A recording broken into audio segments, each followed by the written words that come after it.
everybody, it's the Mobile Home Mama. Stepping into a 28 by 52, 3-bedroom, 2-bath. This home I helped my friend Jill design. Coming in from the side entrance here, we're coming into the utility room. Nice big utility room. We've got plenty of space over here for a stand-up freezer or anything you want to put over there. This is the washer dryer area. Furnace over here, and hiding behind the door, you're going to see the water heater.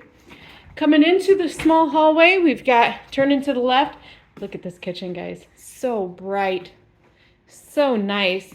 Here we go, glacier quartzite on the countertop. We've got 2 stem lights hanging here. We've got some can lights up there. This is actually considered the front door of the home. So this is front loaded, meaning we've got the kitchen on one end. Nice big pantry over here. We kept the standard appliances, so electric range with the hood over top of it. 18.2 cubic foot refrigerator, and this is one of my favorite spots of the house. Look at this cute little coffee bar. So cute. All right, heading back here. Now this is a double wide, so we're only gonna see one half of it, but coming into the master bath, let me see if I can brighten it up for you.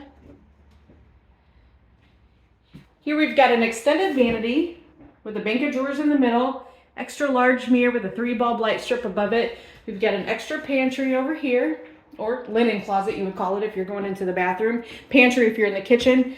Behind the door we've got a walk-in shower.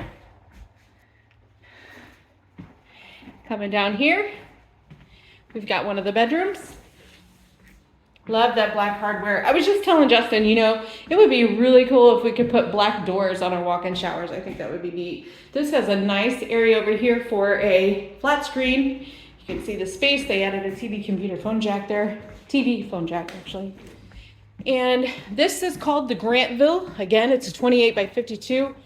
I want to see one more time this kitchen.